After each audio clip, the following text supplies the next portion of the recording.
Maestro, ¿verdad has dicho? Que uno es Dios y no hay otro fuera de Él.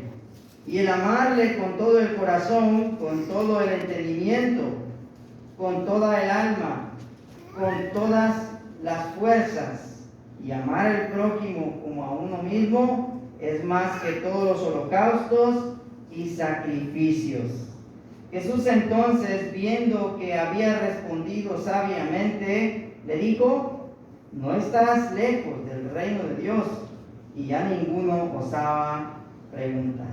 Hermanos, bueno, pues recuerden ustedes que hemos venido hablando de cómo el Señor Jesucristo estaba siendo cuestionado por fariseos, por sacerdotes, por diferentes personas que solamente buscaban la ocasión para hacerlo quedar mal. Recuerden que los sacerdotes judíos de aquel tiempo, cuando Jesús anduvo predicando, pues no lo reconocían realmente, no lo reconocieron como hijo de Dios. Y no lo reconocían ni siquiera aún en ese momento, no lo reconocieron ni siquiera como profeta, ¿verdad? Porque lo único que ellos buscaban en Jesucristo era buscar ocasión para que Él blasfemara, para que Él se equivocara y que no hubiera ninguna excusa delante del pueblo para que ellos lo tomaran prisionero y lo llevaran y lo mataran, ¿ok? También hemos visto, ¿verdad?, cómo anteriormente vinieron fariseos y le preguntaban, venían inclusive los saduceos, que son un grupo contrario a los fariseos, y también el Señor les respondía. Y un poquito antes de lo que no leímos, también vinieron otros hombres, los saduceos, y le preguntaron acerca de la resurrección, siendo que ellos no creían en la resurrección. Muy bien. Entonces, hermanos, estamos viendo que el Señor está siendo cuestionado por gente conocedora de la ley, por gente muy capaz. Estos hombres eran conocedores de las escrituras, de la ley de Moisés. Muy bien. Ahora vemos aquí que se acerca uno de los escribas, es decir, otro escriba se acerca porque él se había dado cuenta de cómo el Señor Jesús contestaba a los que venían a él. Y él decía, este maestro, dice, él responde bien. Le gustó la forma en la que el Señor Jesús respondía. Inclusive pasajes anteriores dice, ¿verdad?, que la gente se admiraba de sus respuestas. Inclusive ya muchos ya no querían ni preguntarle. ¿Por qué? Porque era tan sabio el maestro, ¿verdad? Muy bien. Dice que este hombre se acerca al Señor y dice, pero ¿cuáles eran sus intenciones? Dice el versículo 28, dice ahí, dice, acercándose uno de los escribas que los había oído disputar y sabía que les había respondido bien, le preguntó, ¿cuál es el primer mandamiento de todos? Si usted va conmigo a Mateo capítulo 22, versículo 34, es el mismo acontecimiento. Dice el versículo 34, Mateo 22, 34, dice, entonces los fariseos, oyendo que había hecho callar a los saduceos, se juntaron a una, y uno de ellos, intérprete de la ley, preguntó. ¿Pero por qué preguntó, según ahí? Preguntó por tentarle, diciendo, maestro, ¿cuál es el gran mandamiento en la ley? ¿Verdad? Entonces vemos que mientras que Marcos no nos dice cuáles eran los propósitos, pero sí nos viene diciendo por qué venían todos los que venían al Señor. Y en este caso Mateo sí nos dice, este fariseo también vino para tentar al Señor. Es decir, que él no venía a preguntar por aprender, él venía a preguntar solamente para ver en qué se equivocaba y señalar al Señor. ¿Muy bien? Muy bien. Entonces dice que el Señor Jesucristo le contesta. Fíjense qué interesante que el Señor en todas las anteriores preguntas no contestaba la pregunta que le hacían, ¿se acuerdan? Al Señor le dijeron, ¿con qué autoridad haces estas cosas? Y el Señor no respondió en ese momento, sino que les devolvió otra pregunta. Después le preguntaron, Señor, ¿por qué esto? Y el Señor respondía con otra pregunta. En este caso, el Señor Jesucristo, hermanos, va a responder la pregunta. Y la respuesta es, dice, el primer mandamiento de todos los mandamientos que hay es, oye Israel, el Señor es tu Dios, el Señor no es, y amarás al Señor tu Dios con todo tu corazón y con toda tu alma, y con toda tu mente, y con todas tus fuerzas. Este es el principal mandamiento. Mire cómo empieza el Señor Jesucristo en el versículo 29. Dice: oye Israel, el Señor nuestro Dios, el Señor uno es. Esta era, hermanos, era una recitación, o eran las frases que los judíos usaban cuando ellos se ponían, hermanos, a recitar a Dios o a adorar a Dios. Cuando ellos venían a adorar, hermanos, o ellos estaban en algún lugar, ellos siempre decían esta frase: oye Israel, el Señor nuestro Dios uno es. Y esa era una frase, hermanos, que los judíos lo aprendían desde que eran niños, desde que eran chiquillos, hermanos, los enseñaron a aprenderse esta oración, digamos. Ellos no se la sabían, entonces eran educados, y lo primero que eran educados era que Dios solamente es un solo Dios, ¿verdad? Es un solo Dios. Y también, además de que es un solo Dios, dice: amarás al Señor tu Dios. ¿De qué forma dice aquí, verdad? Vamos a subrayar, hermanos, ahí estamos viendo algunas formas de las cuales vamos a hablar. Dice: ¿cómo debe uno amar a Dios? Según ahí el versículo 30, dice: con todo tu corazón. Y luego el número 2, con toda tu alma, y con toda tu mente, y con todas tus fuerzas. Este es el principal mandamiento. Hermanos, cuando los judíos se trataba del mandamiento de amar a Dios, hermanos, era algo que ellos lo tenían muy, pero muy claro, hermanos. Y cuando hablamos del corazón, hermanos, hablamos de, la Biblia nos habla de que del corazón salen los pensamientos y también los sentimientos, tanto buenos como sentimientos malos.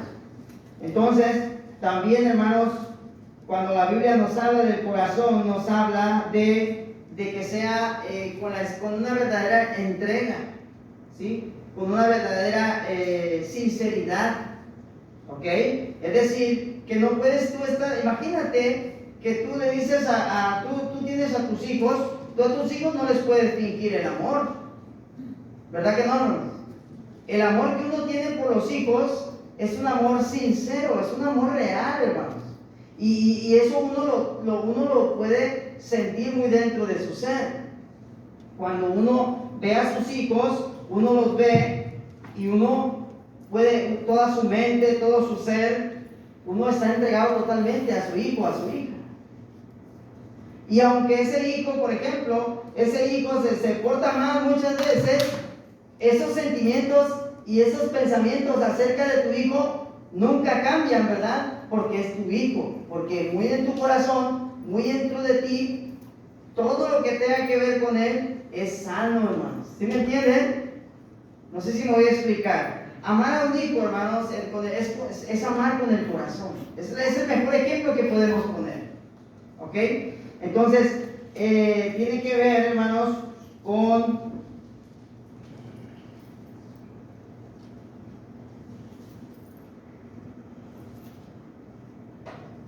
amarlo, hermanos, con todo nuestro ser.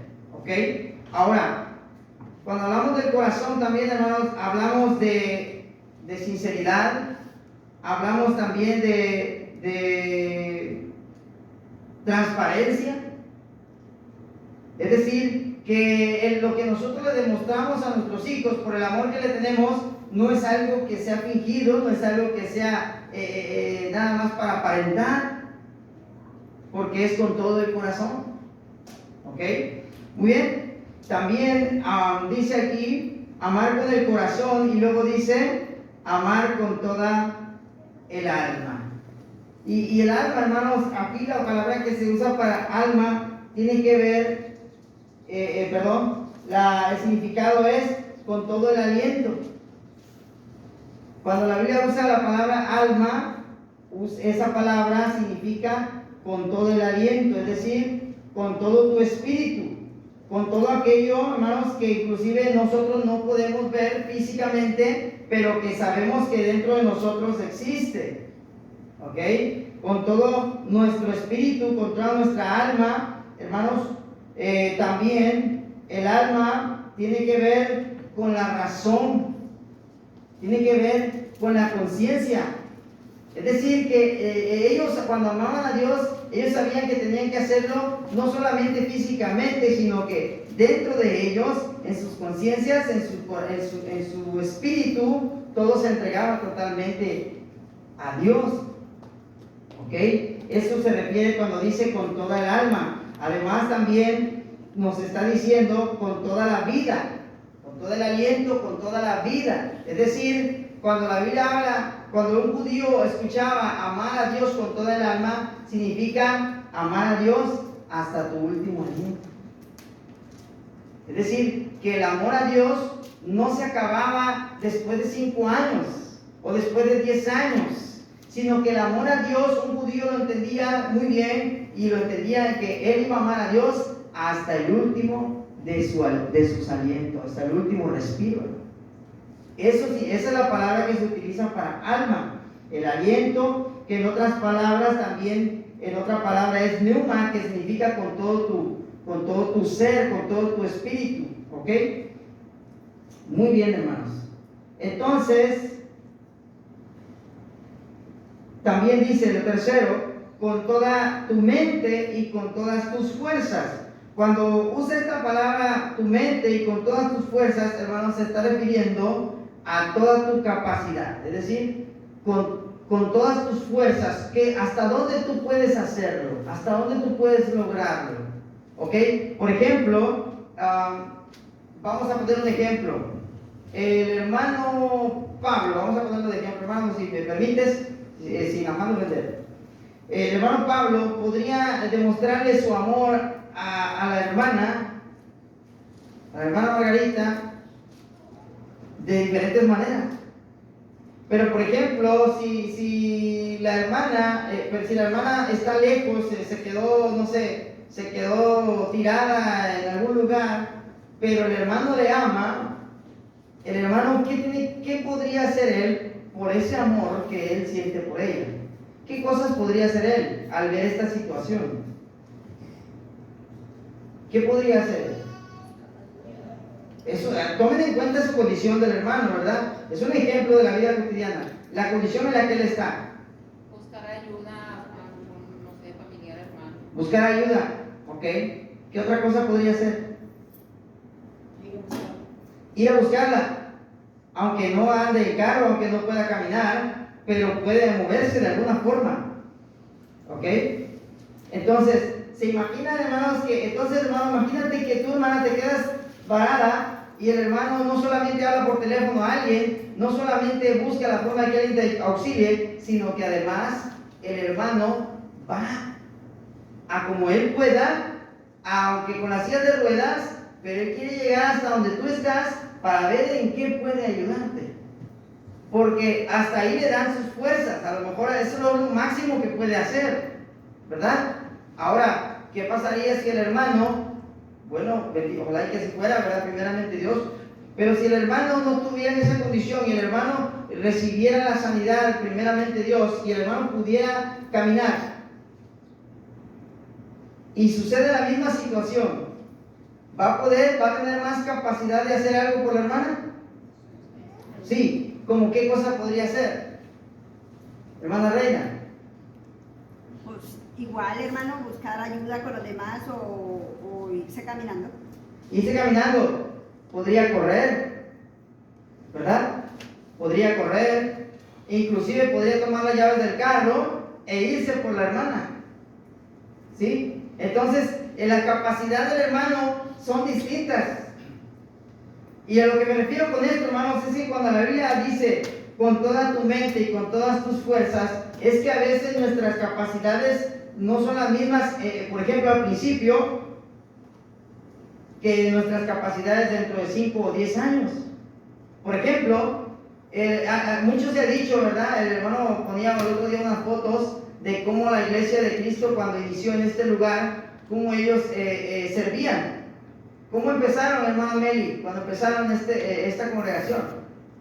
Empezamos primero rentando, ya cuando tuvimos el terreno, venimos y lo limpiamos, lo cercamos con Muy bien. Y hermana, ¿y en ese tiempo usted tenía las mismas capacidades económicas que hoy tiene? ¿Eran menores o eran mayores? En ese tiempo usted tenía la misma familia, cantidad de familia e hijos que ahora tiene. No los tenía. Hermano, los miembros eran la misma cantidad que somos ahora. Eran pocos. Eran puras mujeres la mayoría, hermano. La capacidad que ustedes tenían, las fuerzas para las cuales les alcanzaba, en ese momento ustedes las entregaban todas. Y aunque fueran, como decíamos en una clase, a lo mejor aunque fueran 20, 50 pesos, pero todas las hermanas era todo lo que tenían. Y era lo que ellas daban, y los hermanos. Y los hermanos ahí estaban escarbando, construyendo, poniendo bloques, pero no veías a ninguno lo veías sentado, a ninguno lo veías parado. Y luego los hermanos predicando después de encarnar o después de simbrar, a predicar, ¿verdad? ¿Y qué pasa ahora? Que ahora nuestras capacidades son mayores, nuestras fuerzas ahora son mayores. Ahora, ¿cuántos miembros somos? Somos más de 80, más de casi 100, ¿verdad? Ahora, ¿qué capacidad económica tiene la congregación en este lugar? Ya no es la misma, ahora tenemos más capacidad. Ahora, ¿qué talentos hay en la congregación? ¿Cuántos predicadores hay aquí en la congregación? ¿Y por qué no estamos haciendo más cosas? ¿Cómo estamos demostrándole a Dios nuestro amor? O ya nuestro amor ha menguado, aunque nuestras fuerzas han aumentado, aunque nuestras capacidades van en aumento, nosotros vamos aminorando nuestro amor a Dios. Y hermanos, lo que está diciendo aquí es: amarás al Señor con todas tus fuerzas, es decir, con todo lo que Dios te ha dado para hacerlo. Tienes que entregarlo todo.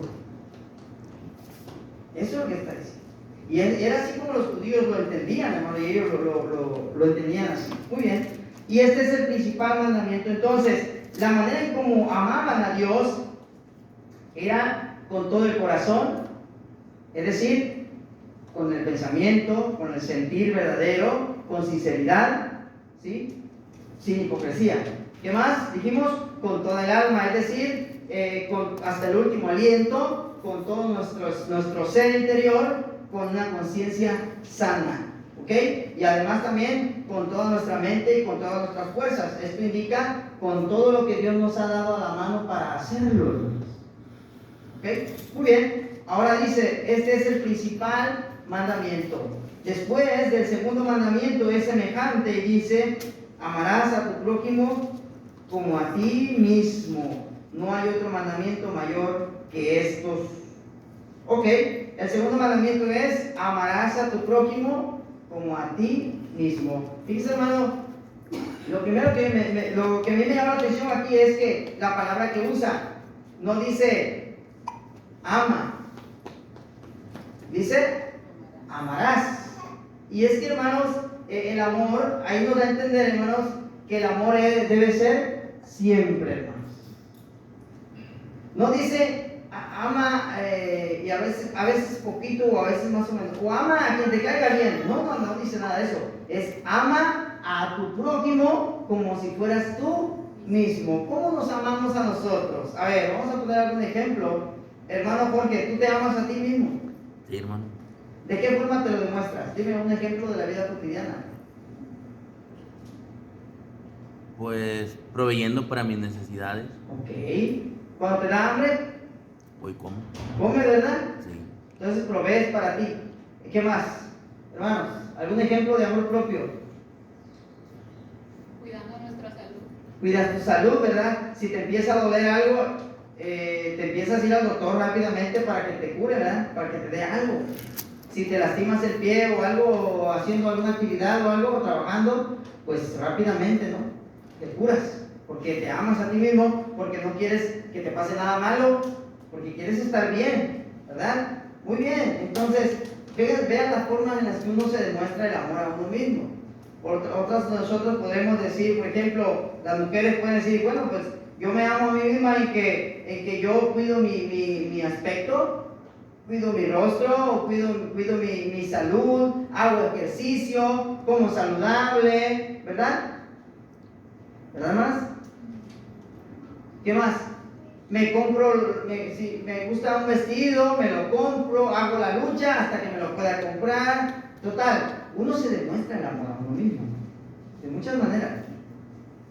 Una de las formas en la que yo me he dado cuenta que a veces yo me demuestro el amor a mí mismo es cuando se me antoja algo y digo, se me antojó como que esto, se me antojó, no sé, un guisado, se me antojó una comida. Y yo no voy a estar tranquilo ni contento hasta que lo compre y hasta que lo estemos comiendo y que lo pueda yo compartir con mi familia. Creo que es una de las formas en las que uno se da amor a uno mismo, satisfacer sus gustos, ¿ok? Muy bien. Dice aquí, hermanos, que nosotros debemos amar al prójimo como nos amamos a nosotros mismos, y no hay otro mandamiento mayor que estos. Dice, hermanos, es bien fácil amarse a uno mismo, pero para muchos de nosotros es muy difícil amar al prójimo como a mí mismo me amo. Y hermano, esto es lo que Jesucristo está enseñando aquí, y dice, y estos dos son los dos mandamientos. Sin estos, después de estos mandamientos, pues ya no hay más. Estos son los más importantes. Inclusive en otra ocasión dijo, en esto se resume toda la ley. Es decir, que los judíos podían estar guardando el sábado, podían estar diezmando, podían estar ofreciendo los holocaustos y celebrando las fiestas solemnes, pero si ellos no estaban amando a su prójimo como a sí mismos, de nada iba a servir. Y es que, hermanos, esa es la esencia del amor. El amor, según nosotros podemos entenderlo allí en 1 Corintios capítulo 13, vamos para allá. 1 Corintios, en el capítulo 13, vamos a ver otro pasaje que nos habla acerca del amor.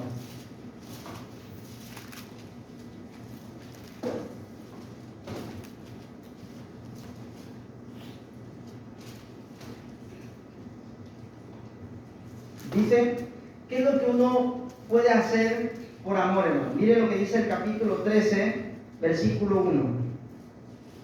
Si yo hablase lenguas humanas y angélicas y no tengo amor, vengo a ser como metal que resuena o címbalo que retiñe. Y si tuviese profecía y entendiese todos los misterios y toda ciencia, y si tuviese toda la fe de tal manera que trasladase los montes, y no tengo amor, nada soy. Y si repartiese todos mis bienes para dar de comer a los pobres, y si entregase mi cuerpo para ser quemado, y no tengo amor, de nada me sirve. El amor es sufrido, es benigno. El amor no tiene envidia. El amor no es jactancioso, no se envanece, no hace nada indebido, no busca lo suyo, no se irrita, no guarda rencor, no se goza de la injusticia, mas se goza de la verdad. Todo lo sufre, todo lo cree, todo lo espera, todo lo soporta. El amor nunca deja de ser, pero las profecías se acabarán y cesarán las lenguas y la ciencia acabará. Hasta ahí la lectura, hermanos. Veamos cómo es el amor, hermanos. Fíjense que dice aquí el apóstol Pablo a los hermanos en Corintios cómo es el amor. ¿Sabían, hermanos, ustedes y amigos que nos visitan, que estos hermanos en la ciudad de Corinto eran hermanos que hacían muchas cosas buenas? Por ejemplo, ellos habían sido bendecidos con muchos dones. Según dice el primer capítulo, dice que Dios los había bendecido con dones espirituales, que no faltaba entre ellos ningún don en esa iglesia. Y además también los había bendecido con ciencia y todo conocimiento. Es decir, que también había gente preparada, conocedora del mundo, de las ciencias de este mundo. ¿Okay? Había gente muy conocedora, digamos, como hoy en día podríamos decir, gente estudiada, gente profesionista. También lo había. Pero además también los corintios, hermanos, los corintios hacían algunas cosas buenas, ¿sí? Por ejemplo, predicaban, tenían quien predicara, tenían una iglesia, una congregación grande, había el don de la interpretación de lenguas, también había el don de hablar en lenguas, había todos los dones. Pero ¿qué era lo que pasaba entre ellos, hermanos? Que todo lo que ellos sabían y todo lo que ellos tenían lo usaban para mal, lo usaban para lo malo, porque tenían abundancia también. ¿Y sabe qué hacían? Dice que cuando celebraban la cena del Señor, hermanos, hacían un desorden, ¿verdad? Y que iban a comer como si no hubieran tenido comida en su casa, y además el vino lo usaban, dice, para embriagarse. Y resulta que tampoco se ponían de acuerdo ni esperaban a otros hermanos para participar de esto. Era un desorden. ¿Qué más?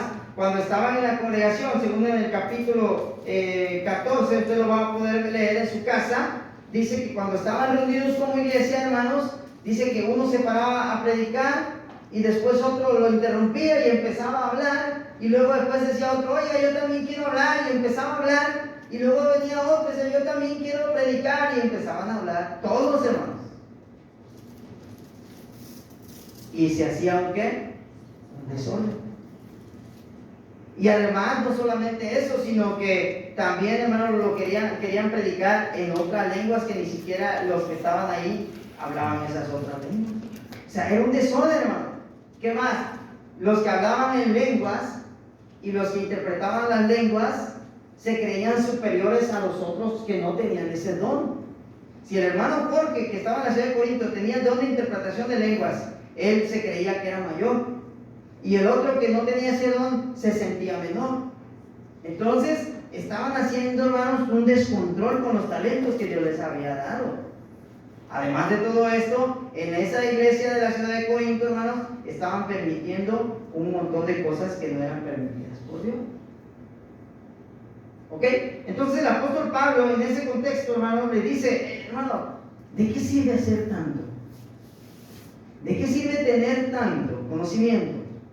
¿De qué sirve que hables esta lengua y que digas que hablas el hebreo, el arameo, el griego? ¿De qué sirve? Yo podría, dice, hablar lenguas hasta angelicales, el idioma de los ángeles. Pero si yo lo hago en la iglesia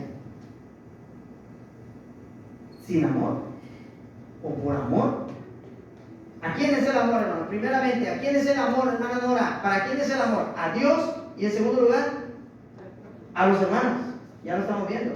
Entonces, ¿de qué sirve, dice el apóstol Pablo, que yo hable en otras lenguas y tanta ciencia si no lo hago por amor a Dios y por amor a los hermanos? Lo estoy haciendo mal. De nada me está sirviendo.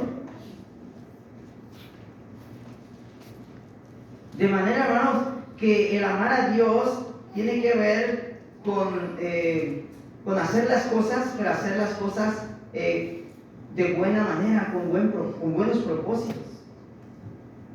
Es decir, que el que hablaba esas lenguas lo que tenía que hacer era a lo mejor irse a predicar a otros lugares donde hablaran otros idiomas, y él, con ese don que Dios le había dado, pues se lo usaba para predicar a esa gente. ¿Verdad? Muy bien, dice aquí, si yo hago todo esto pero lo hago sin amor, vengo a ser como metal que resuena o címbalo que retiñe. Es decir, solamente hago eco, solamente hago ruido, no está sirviendo de nada. Ante Dios no te está sirviendo si no lo estás haciendo por amor a los hermanos y por amor a Dios. Segundo dice, si yo predicara y conociera todos los misterios de la ciencia y toda la fe, de tal manera que yo hago muchas proezas. Si yo moviera hasta los montes con mi fe, pero lo hago sin amor, de nada sirve. Vean, hermanos, que hasta la fe, hermanos. ¿Cuántos de nosotros tenemos muy claro, verdad, que sin fe es imposible agradar a Dios? Porque cualquiera que se acerque a Dios tiene que creer que le hay y que es galardonador de los que le buscan. Pero sin embargo, si tu fe es muy grande, tu convicción es muy grande, pero lo haces solamente para quedar bien, solamente para que no se te diga nada, de nada sirve. Tienes que hacerlo porque en tu mente, en tus sentimientos y muy en tu aliento, en cada respiro, en cada pensamiento, lo estás haciendo porque quieres agradar a Dios.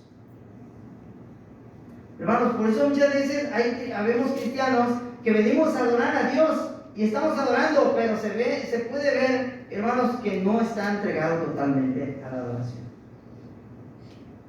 Su cuerpo está parado, su cuerpo está sentado, pero en su mente, ¿dónde andará su mente? A veces también en los estudios pasa que le preguntamos a alguien y dice, no sé, andamos en otro lado. ¿Por qué? Porque no estás amando a Dios con toda tu mente, ni con todos tus pensamientos. Andas por otro lado. Tenemos que estar aquí, hermanos, ¿sí? Con todo el ser, con toda el alma. Muy bien, dice aquí también, si yo repartiese todos mis bienes y diera de comer a los pobres y doy mi cuerpo para ser sacrificado, pero lo hago sin amor, de nada me sirve. De manera que, hermanos, nada de lo que hagamos servirá si no lo hacemos por amor a Dios y por amor a los hermanos. ¿Ok? Ahora, el amar, hermanos, el amar es algo bien profundo, hermanos. El amar no es un sentimiento así de siento que te amo, ¿verdad? No. El amar, hermanos, bíblicamente nos muestra Dios que el amor es una elección diaria, una elección continua. Dios siempre, cada día, nos ama y sus misericordias cada día son nuevas. Él siempre, todos los días, nos está demostrando su amor. Inclusive, hermanos, nosotros amamos a Dios, pero, hermanos, dice 1 Juan 4:19, nosotros amamos a Dios, pero porque Él nos amó primero. Dios nos eligió amarnos a pesar de que nosotros no merecíamos ser amados por Él. El amor es algo más profundo, hermanos, en donde no importa cómo sea la otra persona. Es como les decía ahorita en el ejemplo. Hermanos, si tu hijo cae en la cárcel por delincuente, porque andaba haciendo lo malo, pero es tu hijo, ¿qué hace uno con ese hijo, hermano? ¿Qué va a hacer usted, padre o madre? ¿Lo va a ir a sacar de la cárcel? Pero se portó mal, pero no merece, es un delincuente. Pero ¿verdad que no lo va a dejar en la cárcel, hermana Alma? ¿Verdad que no? Usted diría, o movería a ver cómo le va a hacer para ayudarle. ¿Por qué? Por amor. Entonces, fíjese, el apóstol dice, el amor es sufrido. De manera, hermanos, que cuando nosotros amamos, tenemos que estar dispuestos a sufrir. ¿Cómo se sentiría el apóstol Pablo cuando él elegía a los hermanos y los amaba, pero ellos no lo amaban, no le regresaban esos sentimientos? En otra ocasión, cuando le escribió a los Gálatas, el apóstol Pablo les dijo, hijos míos. En el capítulo 4, el versículo 19, le dijo a los Gálatas, hijos míos. Hermano, ¿qué les dije ahorita yo? ¿Cómo es el amor de Dios? Como el amor de un padre a un hijo. Y Pablo, el apóstol, ¿cómo les decía a los hermanos? Hijos míos. Y les dice, hijitos o hijos míos, por quienes de nuevo sufro dolores de parto hasta que Cristo sea formado en vosotros. Es decir, que la forma en la que Él los amaba era como si Él mismo los hubiera dado a luz. Y el apóstol Pablo le dolía y sufría al ver cómo la iglesia a la que él había dado a luz, la iglesia en Galacia, se estaba desviando de la doctrina y se estaba cambiando a escuchar otros evangelios diferentes. Y le dolía, hermanos. Sufrió mucho por amor a los hermanos. Lo decíamos en tu clase, ¿verdad? Que el apóstol también, ¿verdad? Lloró por los hermanos. ¿Por qué? Porque los amaba. Los amaba. Y les habían costado tanto trabajo y tanto esfuerzo a él. Muy bien. Entonces, el amor es sufrido, hermanos. Dice, el amor también es benigno. El amor no tiene envidia. El amor no es jactancioso y no se envanece. Mira, hermanos, cuando nosotros amamos a los hermanos, nosotros debemos ser buenos con ellos. ¿Qué más? En nuestro amor entre hermanos no debe de haber envidias. Si a mi hermana Alma le está yendo bien, bendito sea Dios. Vamos a darle gracias a Dios porque a la hermana le está yendo bien. No debe haber envidias. Pero imagínense si el hermano le está yendo bien y yo veo que está prosperando y yo en vez de alabarle a Dios y darle gracias a Dios por eso, me da envidia, hermanos. Entonces yo no amo a la iglesia. ¿Qué más?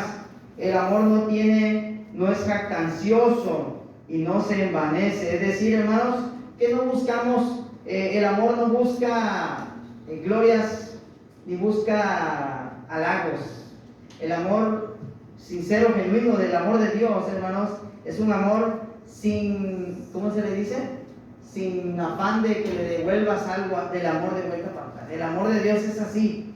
Es decir, que nuestros hermanos nos van a amar y yo los debo de amar a ustedes, aunque ustedes no me amen a mí. Y es así como amaba el apóstol Pablo en sus diferentes cartas que hemos visto. Él los amaba a pesar de que él no lo amaba, no lo quería. Y hermanos, muchas veces eso se puede ver en la iglesia, que a veces nuestros líderes, nuestros hermanos que se preocupan por la iglesia, demuestran el amor. Con el trabajo, con las oraciones, con las predicaciones. Y ahí están los hermanos siempre preocupados por la iglesia. Pero a veces la iglesia no los quiere, los señala, los juzga, los critica, pero el amor de Dios no está buscando que le regresemos. Va a sufrir el amor, usted debe de sufrir por amar a la iglesia. También el amor no hace nada indebido y no busca lo suyo propio. No se irrita, es decir, no es alguien que es problemático, no se enoja fácilmente. ¿Sí? Hermano, entre nosotros tenemos que tener estas cualidades, debemos buscar estas cualidades, deberíamos estar buscando estas cualidades, ¿verdad? ¿Qué más? No se irrita. Y fíjense, hermano, el versículo 5, el amor no guarda, ¿qué?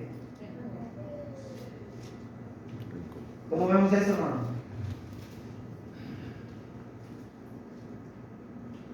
¿Alguna vez nosotros hemos estado disgustados con un hermano o hermana? Y hemos llegado a perdonar o nos han llegado a perdonar. Yo creo que todos en algún momento hemos tenido algún malentendido, alguna discusión con alguien. Pero cuando se llega uno a la reconciliación, hermano, uno debe dejar olvidado todo lo que haya pasado. Y a veces para nosotros es muy difícil, hermano. Es bien difícil. Es bien difícil olvidar. Es bien difícil. Y uno, hermano, a veces no ama como dice aquí, sin rencores. Eso quedó atrás, hermano. Quedó atrás, hermana. Ya nos perdonamos, ya nos pusimos en paz. Hay que seguir adelante. El amor entre nosotros debe ser así. También el amor no se goza de la injusticia, mas se goza de la verdad. Es decir, busca que todas las cosas sean justas, de acuerdo a la palabra de Dios, ¿verdad? Que no haya injusticia de ninguno para con otro. Todo lo sufre, todo lo cree, es decir, espera siempre lo mejor de los demás. Fíjense, hermano, todo lo cree y todo lo espera y todo lo soporta. Es decir, el que ama siempre tiene la esperanza de que al que ama va a mejorar. Uno como padre o como madre, cuando un hijo se está portando mal, uno siempre está con la esperanza en la educación que uno le da, pero uno siempre está con la esperanza de que algún día ese hijo o esa hija va a regresar. Porque todo lo cree, todo lo espera. Pero además de eso, dice, todo lo soporta. El que ama, hermanos, tiene paciencia. También, versículo 8, el amor nunca deja de ser. Es decir, no podemos decir, bueno, antes sí los amaba, hermanos. Antes sí los amaba y los amaba bastante, pero no, como que últimamente ya no los amo tanto. El amor nunca deja de ser. El amor, dice, nunca deja de ser. Las profecías sí se acabarán, dice, y cesarán también las lenguas, que es lo que les decía yo. Ellos se enaltecían porque hablaban en lenguas y profetizaban, pero dice el apóstol, eso se va a acabar. Pero lo que sí permanece para siempre, dice, la ciencia también acabará. ¿Verdad? Versículo 13 dice, y ahora permanecen la fe, la esperanza y el amor, estos tres, pero el mayor de ellos es el amor. Ok, hermanos, entonces, ahí está, hermanos, que como el Señor Jesucristo platicó con aquel hombre fariseo. Ahora me llama la atención cómo el fariseo, cuando el Señor le contesta y le dice bien, ¿verdad? Amarás a Dios con todo tu corazón, con toda tu alma, con toda tu mente y tus fuerzas, y a tu prójimo como a ti mismo. El fariseo también le confirma y le dice, efectivamente, maestro, has respondido bien, amarás al Señor tu Dios y amarás a tu prójimo. Y todos los demás holocaustos no servirían si uno no guarda estos mandamientos. Y el Señor le dice, no estás lejos del reino de los cielos. Hermano, ¿sabe por qué? Porque muchas veces, así como el fariseo, todos sabemos cómo debemos amar. Todos conocemos la ley, conocemos la letra, conocemos muy bien la doctrina y todo muy bien. Pero ¿qué falta? Llevarlo a la práctica. Ese fariseo que vino con el maestro sabía muy bien la ley, pero ¿qué le estaba faltando? Llevarlo a la práctica. Por eso el Señor le dice, hey, no estás muy lejos. Hermano, nosotros nos podemos quedar así cerquita, igual que Él, si conocemos la ley, conocemos los mandamientos, conocemos lo que debemos hacer, pero no lo estamos llevando a cabo. ¿Ok? ¿Comentarios, hermanos? ¿Preguntas? ¿Comentarios? Perdón. Adelante. Yo creo que un buen comentario de Marcos 12. Marcos 12. El Señor Jesucristo en el pasaje paralelo de Mateo 20, en el verso 43, dice que el Señor Jesucristo dice que de estos dos mandamientos depende toda la ley y los profetas. El comentario a los dos mandamientos, yo creo que lo encontramos ahí en Éxodo 20. Sí. En los primeros 4 mandamientos se resume el amor a Dios. En los últimos 6 mandamientos se resume el amor al prójimo. Entonces, y no solamente la ley y los profetas, sino todo el Nuevo Testamento también todo circula en este mandamiento. Incluso dice la Biblia que el que ama a Dios debe amar también a su hermano. Claro. Porque el que dice que ama a Dios pero aborrece a su hermano es mentiroso. Entonces, ahora es interesante que la práctica, ¿cómo demostramos el amor a Dios según el capítulo 20 de Éxodo? Dice, yo soy Jehová, no tendrás dioses ajenos delante de mí. Entonces, no tendrás dioses ajenos delante de mí, ahí se cumple, amarás al Señor, pues, porque no basta tu mente, tu entendimiento, tu alma, tu corazón no debe estar dividido, debe estar entregado solo a Dios, porque claro. nada más hay un solo Dios. Bien. Dice, no te harás imagen ni semejanza. No te inclinarás a ellos para adorarla. Dios merece toda la adoración. No tenemos a quien más adorar más que a Dios. Entonces todo nuestro corazón, nuestra alma, nuestro entendimiento deben estar apuntados hacia Dios. No tomarás el nombre de Jehová en vano, o sea, no harás cómplice a Dios de tus juramentos y de tus prácticas malvadas y perversas, ¿verdad? Y acuérdate del día de reposo. También Dios estableció en el Antiguo Testamento un día para adorarle, en que no deberíamos hacer nada. Nos amamos a Dios, ahora bajo el nuevo pacto tenemos un día que Dios ha designado, que es el día del Señor, el día domingo. Ese día no deberíamos hacer nada, hermano, más que adorar a Dios. En el sentido no porque guardemos el sábado, sino porque Dios merece que le adoremos, que le amemos con todo el corazón, el entendimiento. Y lo práctico del amor a los hermanos, pues se ve el mandamiento 6, 7, 8, 9, 10, dice, honra a tu padre y a tu madre. ¿Cómo demuestro mi amor al prójimo? Amando a mi papá y a mi mamá. Es el más próximo, es mi papá y mi mamá. No matarás. Recuerden que el no matarás sigue estando vigente en el Nuevo Testamento, nada más que ahora se espiritualizó: el que no ama a su hermano es homicida. No cometerás adulterio, no robarás, no hablarás contra tu prójimo falso testimonio, y no codiciarás la casa de tu prójimo, ni codiciarás la mujer de tu prójimo, ni tu siervo, ni su criado, ni su buey, ni su asno, ni cosa alguna. O sea, ese es Esos son los dos mandamientos resumidos en la acción, ¿verdad? Donde ponemos todo nuestro corazón, toda nuestra alma, todas nuestras fuerzas, ¿verdad? Y todo nuestro entendimiento. Sí, hay muchas formas de mostrar el amor, y si nos fuéramos cada uno de ellos, imagínate cómo podríamos comentar, hermanos, de cómo demostrar el amor a los padres. Y si hablamos de cómo demostrar el amor a los padres, muchas veces hay cristianos que no están demostrando el amor a sus padres, en obediencia, en muchas cosas. Igual a veces los que somos adultos, pero tenemos padres todavía, también a veces no nos acordamos de ellos, y lo dejamos que ellos se deshagan a ver cómo le hacen. Hay mucho que decir respecto a cada punto, hermano, definitivamente. Ahora, el amor, hermanos, más que un sentimiento y más que un pensamiento, podemos ver cómo la palabra nos abre el panorama de que va más allá. Y es decir, que el amor se traduce en servicio. El amor se traduce en servicio al final, porque cuando el apóstol, el Señor Jesucristo habló y le habló al apóstol Pedro en Juan capítulo 21, versículo 15, le dice a Pedro, le dice: Simón, hijo de Jonás, ¿me amas más que estos? Y Simón, que le dice: Señor, si te amo, tú sabes que yo te amo. Fíjate, hermano, o sea, dentro de su mente, de su sentir, él sentía que lo amaba, ¿verdad? Pero, ¿qué dice el Señor? ¿Cómo me vas a demostrar el amor? Le vuelve a preguntar tres veces, le pregunta, y al final le dice, cada respuesta le dice: si me amas, apacienta a mis ovejas. ¿Me amas? Señor, ¿sabes que te amo? Apacienta a mis ovejas. Y al final, ¿verdad, Señor? Tú lo sabes todo, sabes que te amo. Apacienta mis ovejas. De manera que le deja claro al apóstol Pedro que si él realmente ama a Dios y ama al Señor Jesucristo, hay que servir a la iglesia, hay que servir a los hermanos, hay que servir al prójimo. Hermanos, necesitamos demostrarnos que realmente nos amamos, hermano. Necesitamos demostrarnos el amor con la paciencia, con la exhortación. A veces también la disciplina es una muestra del amor.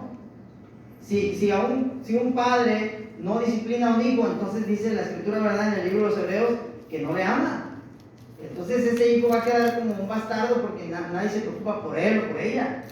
Entonces, hermanos, nos podemos demostrar el amor de muchas formas, ¿ok? Y pues nada, hermanos, también hay actos, por ejemplo, los abrazos. A veces la iglesia primitiva, hermanos, el saludo, ¿cómo es? En Romanos 16, ¿cuál es el saludo de la iglesia de Cristo? O saludan todas las iglesias de Cristo, ¿verdad? O saludados los unos a los otros con ósculo santo. O saludan todas las iglesias de Cristo, hermano. ¿Dónde ha quedado el ósculo santo? ¿Dónde ha quedado el abrazo, el beso santo? A veces nosotros, hermanos, saludamos y me ha tocado, hermanos, que hay quienes ni nos saludan. Nos voltean la cara. ¿Por qué, hermanos? No hay amor. ¿Dónde está eso? Y nosotros mismos no buscamos a los otros para saludarlos siquiera, tan solamente en eso, en el saludo, hermanos. ¿Verdad? Me ha pasado, me ha tocado que a veces voy saludando a alguien y le quiero ver el rostro y nomás me hace: ¿dónde quedó el amor? Cuando uno ama, no solamente lo demuestra con diferentes, ya dijimos, de diferentes formas, pero también creo que debería de verse, ¿no? Cuando hay amor, se ve. Al menos yo a mi hijo lo amo mucho, a mi hija también, y una de las cosas en las que yo trato de mostrarles es de todo lo que hago por ellos, pero siempre trato de expresarme con ellos, ¿no? Les digo lo mucho que los amo, los quiero, les abrazo, les beso, hermano. Y entre nosotros así debemos tratarnos, como padres a hijos, y como madres a hijos, y como hermanos. Hermanos, ojalá que este pasaje pues, nos deje pensando, ¿verdad? Y tomemos conciencia y podamos mejorar nuestro amor, que nuestro amor siga creciendo. Hermano, adelante. Sí, hermano, también tenemos que considerar que el amor que Dios está pidiendo es un amor integral, es un amor completo, que va nacido desde la voluntad, porque primero menciona que es del corazón, ¿verdad? Entonces es una decisión propia, Claro. ¿verdad? Es una decisión que uno toma. Entonces en esa decisión uno tiene que saber el compromiso que está teniendo, ¿verdad? En ese sentido. También es con la vida misma, porque habla del alma. Entonces uno decide entregarle, por la voluntad del corazón, uno decide entregarle su vida a Dios, ¿me entiende? Y después vemos, hermanos, que es con toda la mente, o sea, es consciente de lo que estoy haciendo, consciente de lo que voy a hacer, ¿me entiende? Entonces, en ese sentido, y como usted bien lo mencionaba, con todas tus fuerzas, es con todas las acciones y los recursos puestos a la disposición, ¿me entiende? Pero, hermanos, viene implícito, viene junto, viene pegado el amar al prójimo. Entonces, de la misma manera que uno ama a Dios, es de la misma manera que uno se debe de amar al prójimo. Por eso el texto lo ejemplifica como te amas a ti mismo, ¿me entiende? Entonces, y ahora que usted mencionaba las reacciones del amor en 1 de Corintios, hermano, bueno, la escritura menciona que debe de ser sin enojo y sin guardar rencor, ¿verdad? Y, hermano, hay una palabra en el griego que es jeromai, hermano, que es hablando en cuanto al perdón, por lo que menciona de no guardar rencor, hablando de una expresión del amor, es soltar al prisionero. Eso significa jeromai. Lo que quiere decir, hermano, es que muchas veces uno no puede aprender, no sabe más bien demostrarle el amor al prójimo, porque muchas veces usted y yo podemos tener una diferencia, ¿verdad? Pero yo no he sabido perdonarlo, yo no he sabido no guardar el rencor, porque realmente ya el problema ni siquiera es con usted, el problema es conmigo mismo, ¿me entiende? Entonces, que uno mismo está lastimado, que uno mismo está dañado. Entonces, cuando ahí se utiliza esa palabra para decir, lo primero que tienes que hacer es sanarte a ti mismo para poder mostrar tu amor. Entonces, no podemos, hermanos, desligar una cosa de la otra. Entonces, si yo amo a Dios, tengo que amar al prójimo. Si yo amo a Dios, tengo que amar a mi hermano. Y de la misma manera que amo a Dios, tengo que demostrárselo a mi hermano. Es decir, con todo mi ser. Ahora, gracias, hermano. Excelente. Hermano, ¿quién puede dar algo que no tiene? Nadie puede dar amor si esa persona no es amor. Dios, precisamente una de sus virtudes, o inclusive Dios es amor. Así lo dice la Escritura. Dios es amor. O sea, Dios no dice Dios ama, así nada más. No. Dios es amor. Él mismo lo es. Entonces nosotros vamos a poder perdonar, vamos a poder demostrarse el amor cuando nosotros seamos amor. Cuando nosotros estemos siendo así como Dios es, que ama incondicionalmente, etcétera, etcétera, todo lo que ya vimos. ¿Ok? Víctor, una cosa, yo quería aclarar algo. Cuando tú hablabas, y lo decías bien, pero no quiero contradecir, pero cuando tú decías que si yo me amo, yo me lo demuestro pues comprándome esto. A lo mejor ese no es amor, tanto es egoísmo, ¿verdad? De satisfacerse a uno mismo. Realmente el amor a uno mismo, el amor propio que no es pecado, es seguir la regla de oro del Señor Jesucristo. Que lo que quieras que la gente haga contigo, tú debes hacerlo con la gente. Ese es amarse. O sea, yo voy a amar, y de tal manera que voy a amar tanto que lo que yo espero de la gente que haga conmigo, yo lo voy a hacer. Entonces, es un amor manifestado para yo recibir amor. Porque recuerda que Dios nos pudo amar porque Él es amor. Claro. Él es amor. Él no quiso satisfacerse a sí mismo, sino Él, de la esencia que Él es, Él dio. Y ahora, como Él dio, Él quiere recibir, ¿verdad? Que hagamos con Él como Él ha hecho con nosotros. Entonces, también nosotros debemos manifestar, porque a veces el perdón no se da, porque a veces a la gente le duele perdonar, cuando ese mismo perdón que no ha dado le está lastimando a él. Claro. Es grave eso. O sea, cuando el odio te está lastimando a ti por una persona, y a la persona ni se acuerda ni nada, ni sabe qué, pero tú te estás carcomiendo por dentro, entonces tú te estás lastimando, tú no te amas a ti mismo. Porque si te amaras a ti mismo, pudieras solucionar eso para que quedaras en paz. Muy bien. Gracias a todos, hermanos, por su atención y gracias por sus comentarios, hermanos. Terminamos. Dejo lugar al hermano que le corresponde. Gracias, hermano.